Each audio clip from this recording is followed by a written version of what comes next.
जय हिंद दोस्तों, मैं हूं अमित और आप हैं अमित एजुकेशन सेंटर 21 के साथ। तो जी हाँ दोस्तों, आज हम लोग पढ़ेंगे क्लास 10th का हिंदी। और आप क्लास 10th हिंदी की तैयारी कर रहे हैं, यानी बिहार बोर्ड इस साल एग्ज़ाम देने के लिए 2023 बोर्ड के लिए, तो आपको मिलेंगे 5 अंक। अगर इस ऐसे प्रश्न का जवाब देते हैं तो आपको मिलेंगे 5 अंक, है ना। और यह 5 अंक आप ले सकते हैं, है ना।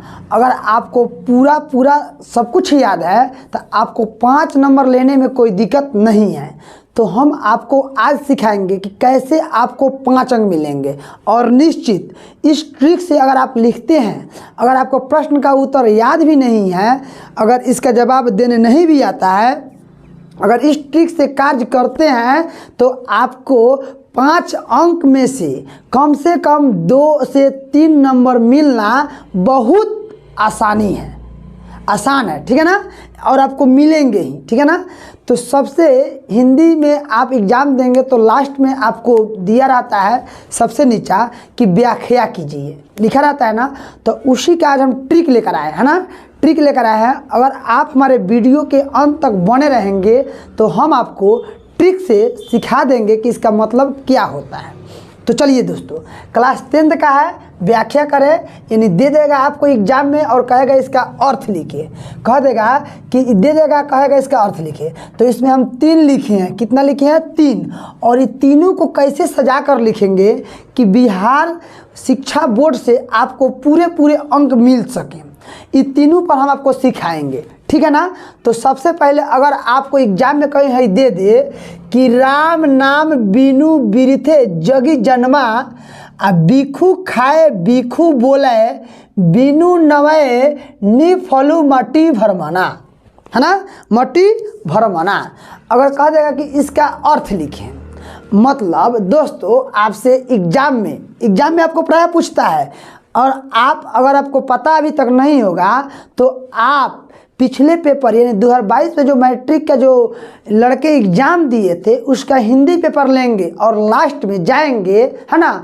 तो आपको उसमें मिलेगा सबसे अंत में, हिंदी पेपर के सबसे अंत मिलेगा कि व्याख्या करें, है ना। और उसमें दिया रहेगा 5 अंक, यानी 5 अंक आपको लेना है। तो वो 5 अंक देने के लिए हम आज कोशिश कर रहे हैं कि कैसे आपको मिलेगा, ठीक है ना। तो यही ऐसे ही दिए रहेंगे, लेकिन हम यहाँ से क्वेश्चन कुछ किताब से दिए हैं और ऐसे ही दिए रहेंगे। 3 नहीं दिए रहेंगे, कोई एक दिए रहेंगे, है ना। ये कोई ज़रूरी नहीं है कि ये तीनों में से कौन एगो रहेगा, कहीं हो सकता है कहीं ये तीनों में से कौन एगो रहे। लेकिन हम ये बात नहीं बोल रहे हैं कि ये तीनों में से कौन एगो रहेगा, ये बात हम नहीं बोल रहे हैं। मेरे कहने का मतलब ये है कि हम आपको सिखा रहे हैं कि कैसे अर्थ लिखा जाता है। यूट्यूब पर बहुत सारे लोग वीडियो बना रहे हैं, कह रहे हैं कि यहीं एग्जाम में आएगा। क्या पता अगर एग्जाम में आने वाला अगर वो सब होता, है ना, तो मतलब इतना टमाने की जरूरत नहीं है। तो इसीलिए हम बोल रहे हैं कि कोई ज़रूरी नहीं कि यही एग्जाम में आएगा, हम आपको सिखा रहे हैं, है ना। और आप अगर कोशिश कीजिएगा तो कलम कॉपी लेकर बैठ जाइए और लिखने के लिए कोशिश कर लेंगे तो आप एग्जाम में भी लिख देंगे, ठीक है ना। तो चलिए सबसे पहले इसका अर्थ क्या होगा, मतलब इतना दिया हुआ है, इसका अर्थ क्या होगा।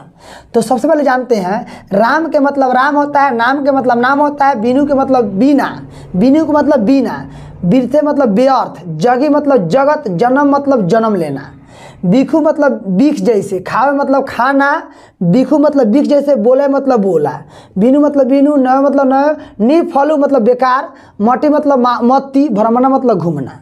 यानी दोस्तों इसका अर्थ होगा कि जो व्यक्ति राम का नाम नहीं लेगा, जो व्यक्ति इस जगत में राम का नाम नहीं लेगा, वह, है ना, जो खाएगा जो बोलेगा वह सारा बीख के समान हो जाएगा, विष के समान हो जाएगा, और उसका मति भ्रमण करते रहेगा। इसका आंसर यही हुआ। फिर से सुनेंगे, इसका जवाब क्या होगा कि जो व्यक्ति इस जगत में राम का नाम नहीं लेगा उसको इस जगत में जन्म लेना बेकार है, ऊपर वाले का, है ना। जो खाएगा जो बोलेगा वह सारा विष के समान होगा और उसका मति भ्रमण करते रहेगा, यानी यहाँ से लेकर के यहाँ तक का उत्तर हुआ। न समझ में आया? फिर बताते हैं। राम नाम बिनु बिरथे जगी जन्मा, बिखू खाए बिखू बोले, बिनु नवय निफलु मति भ्रमणा। मतलब इसका अर्थ होगा कि जो व्यक्ति राम का नाम नहीं लेगा उसको इस जगत में जन्म लेना बेकार होगा। ऊपर वाला का हो गया निचला। जो खाएगा जो बोलेगा वह विष के समान होगा और उसका मति भ्रमण करते रहेगा। इसका आंसर हो गया, बस कुछ नहीं करना। लेकिन अगर आप एग्जाम में अगर इसको ऐसा ही लिख देंगे तो आपको पूरे अंक नहीं मिलेंगे, आधे अंक मिलेंगे। बस इसी को थोड़ा सजा कर लिख देना है, इसी को आपको सजा कर लिख देना है। कैसे? तो देखिए, ये है मेरा ट्रिक, ये मेरा है क्या दोस्तों, ट्रिक। कभी भी कोई कहीं भी कहते भावार्थ लिखने के लिए, है ना, कभी भी कहीं भावार्थ लिखने के लिए कह दे तो इस सारा बात इतना आपको छापना होगा। बस ये भी दे दे कहेगा भावार्थ लिखे तो इतना लिखना होगा। क्या लिखा हुआ है कि प्रस्तुत पंक्ति हमारे पाठ्य पुस्तक गोधली भाग 2 से संकलित है ना। यह पंक्ति काव्यखंड डैश से लिया गया है जिसके कवि डैश हैं। हो गया पैराग्राफ चेंज दोस्तों। प्रस्तुत पंक्ति है ना डैश, इस पंक्ति से यह स्पष्ट होता है कि आगे ना, कि आगे ना, तो बस यहाँ बोले है ना कि जो व्यक्ति राम का नाम नहीं लेगा उसका जगत में जन्म लेना बेकार है। वह जो खाएगा जो बोलेगा वह सारा विष के समान होगा, विष के समान होगा और उसका मति भ्रमण करते रहेगा। तो ये बातवा में लिख लीजिएगा कि जो व्यक्ति इस जगत में जन्म लेगा और राम का नाम नहीं लेगा तो उसका जन्म लेना बेकार है। वह जो खाएगा जो बोलेगा वह विष के समान होगा और उसका मति भ्रमण करते रहेगा। आंसर हो गया। तब आपको मिलेंगे 5 अंक।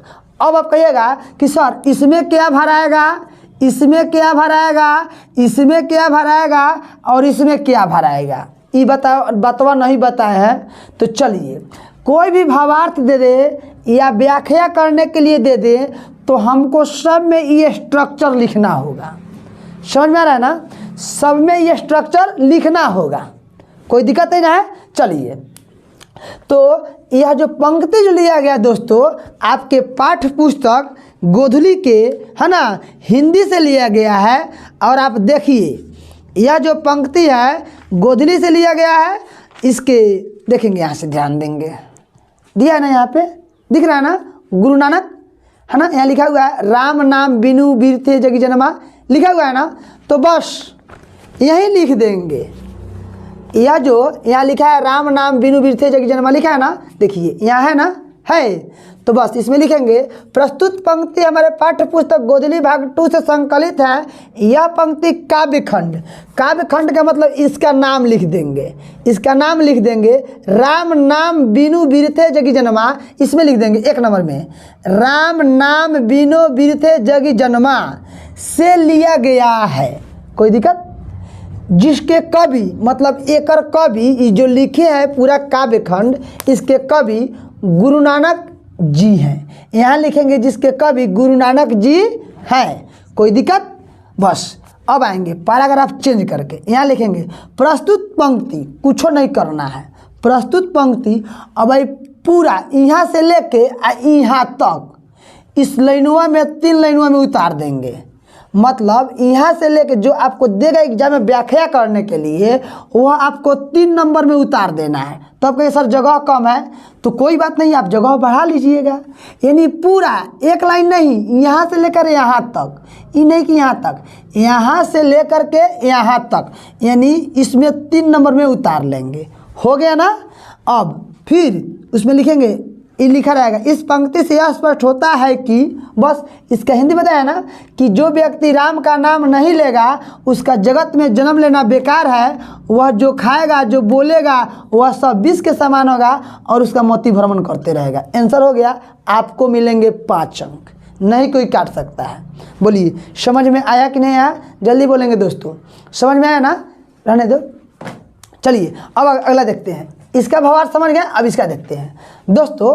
अब इसका भावार्थ देखते हैं। कह रहा है या लकुटी अरु कमरिया पर राज तिहू पुरकी तजी डरे, आठू सीधी नौ निधि को सुखनंद की गाई गई चराई बिसरया। ठीक है ना। मतलब दोस्तों कभी ई दे देगा, चाहे ए भी दे सकता है, इसके जैसा कोई भी दे देगा। तो सबसे पहले इसका अर्थ जान लेते हैं, है ना दोस्तों। लाकुटी मतलब लाठी होता है, कमरिया मतलब कंबल, राज मतलब होता है राज, तिहु मतलब तीनों, पुर मतलब पुर, तीनों पुर, तजी मतलब त्याग देंगे, है ना दोस्तों। इसका अर्थ होगा कि यदि मुझे कृष्ण की, अगर यदि मुझे, है ना, कृष्ण की लाठी और कंबल मिल जाए तो मैं तीहू राज यानी तीनों राज का, तीनों पुर का राज त्याग कर दूंगा। यदि मुझे कंबल और लाठी मिल जाए, दोस्तों उपरला का आंसर बता रहे हैं, यदि मुझे कंबल और लाठी मिल जाए तो मैं तीनों पुर का, है ना, सुख यानी राज को त्याग कर दूंगा। उपरला के फिर से समझेंगे दोस्तों। यदि मुझे लाठी और कंबल मिल जाए तो मैं तीनों पुर का राज त्याग कर दूंगा। फिर से उपरला का, यदि मुझे लाठी और कंबल मिल जाए तो मैं तीनों पुर का राज त्याग कर दूंगा। कोई दिक्कत नहीं ना।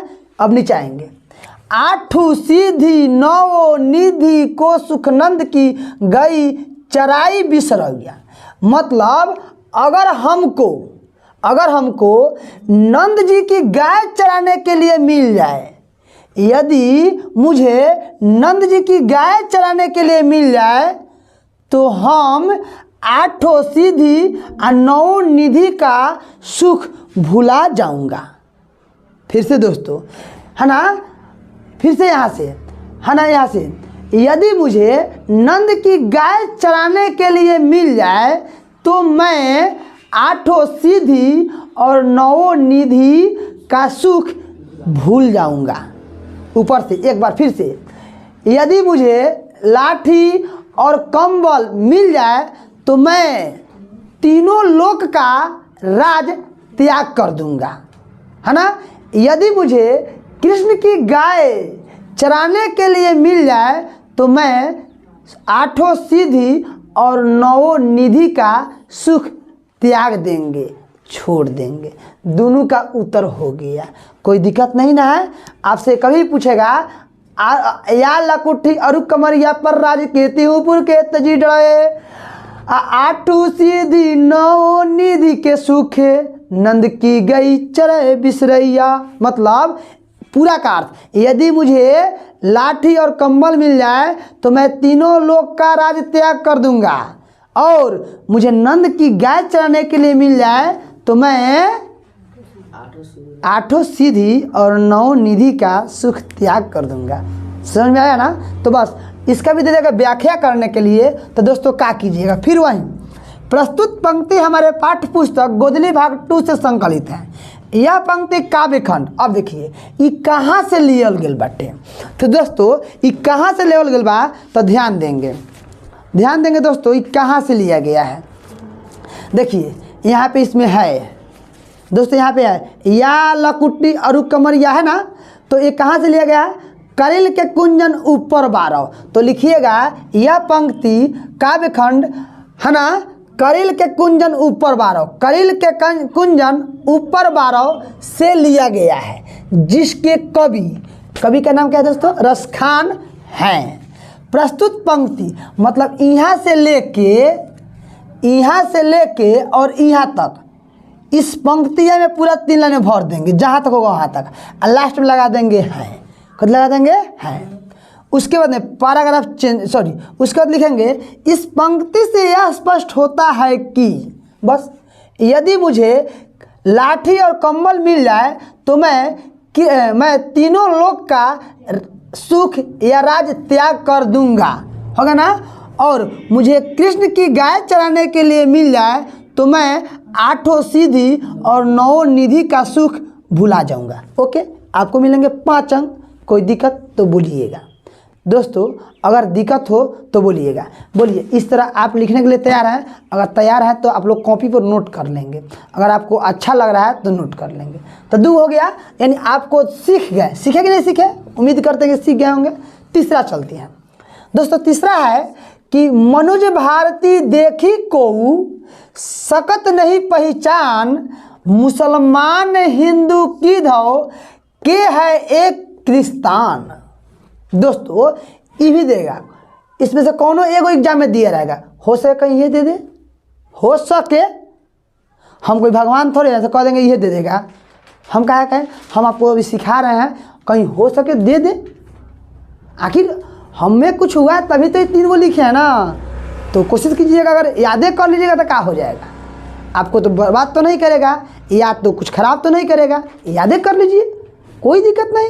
चलिए, इसका अर्थ मनुज भारती देखी को सकत नहीं पहचान, मुसलमान हिंदू की धो के है एक क्रिस्तान।